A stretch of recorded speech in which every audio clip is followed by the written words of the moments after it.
Matt wants to lose weight, but he didn't change his eating habits. Jenny wants to read more often, but her evening routines remain the same. Any goal starts with the I want to, but motivation alone will bring you nowhere if you don't make small changes. New Year's resolutions are the perfect example of what not to do. People love to create a list of their desires for the new year. However, they don't define how they plan to achieve them. Simply telling myself, this year I'm going to eat less sugar, will not make me eat less sugar. Maybe the next few times I'm going to be around sugar, I will refuse it. But our lives are busy, so soon I will forget about my goal and my old habits will surface. Which made me wonder, why do we fool ourselves over and over again? And what can we do about it? I found 2 reasons. First, because when we come up with new goals, we usually get pretty excited. In that moment, we truly believe we can do it. In fact, in that moment, we can do incredibly hard things, because we are filled with motivation. That's the moment where promises are made. What else do you need when you get the power of the mind? However, our motivation has ups and downs, so in the next days or weeks when our motivation wears off, we will fall into old habits, leaving nothing behind but memories of excitement. The second reason of why we don't naturally do small changes is because most people believe what they need is to make big changes, go big or go home. If I want to get fit, I need to work out 1 hour every day. That would be wonderful, but when we put high expectations towards ourselves, we usually don't even get started. But for some reason we continue to fool ourselves. I have a friend, Philip, who wanted to start exercising every day. He had done some gym in the past, but I know how hard it is to keep consistency, so I suggested to start small and increase over time. He refused. He wanted to regain his shape and he had to work out for 1 hour every day. A month later I asked him how it was going. He did a few sessions in the beginning, but eventually he stopped. He missed 1 day, he tried to compensate it in the next day, but it quickly got out of control and he ended up quitting altogether. Big changes are hard and scary, so don't be like Philip and make small changes instead. Small changes require little motivation, put the ball going and help us fuel our motivation with progress, so that we can escalate it later. And any goal can benefit from a small change.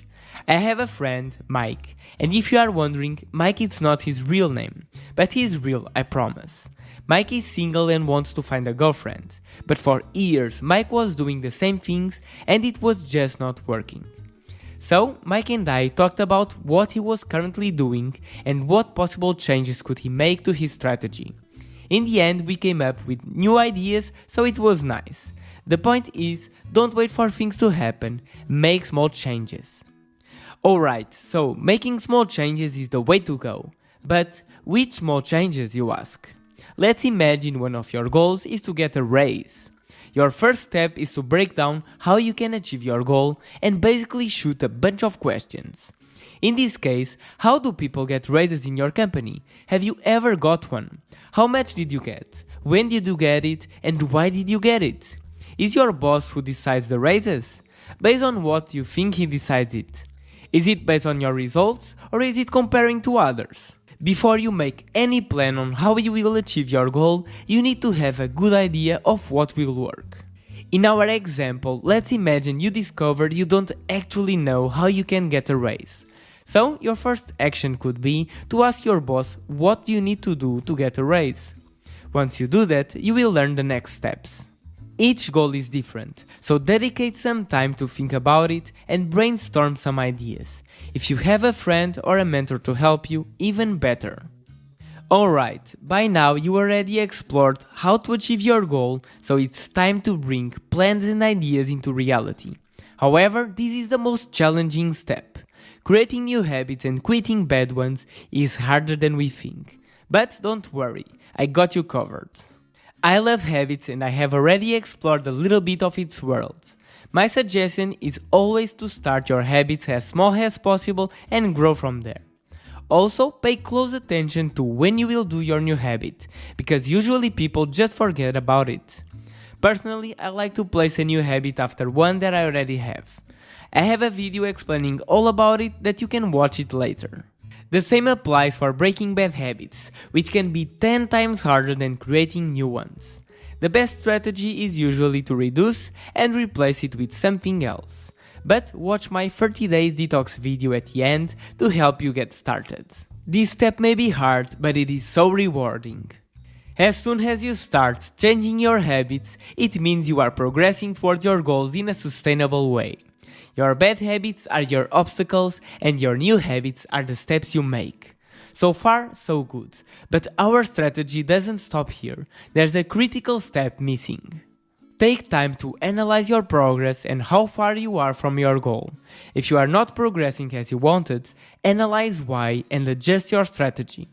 This is what I call inspect and adapt, and it's not only useful to achieve our goals, but to so many other areas of our life. Not so long ago, my friend Rachel was having a hard time. She wanted to get fit, but she hated workouts at home, even tiny ones. So, one day, a friend suggested for her to swim instead. She always loved to swim, so right away she joined the gym with a pool and started going there 3 times a week.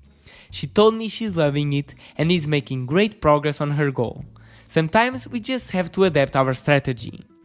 Having goals is how we push ourselves to become healthier, better, and in the end happier. And that's the purpose of this channel. I hope this strategy brought you new insights that you can apply to nail your goals.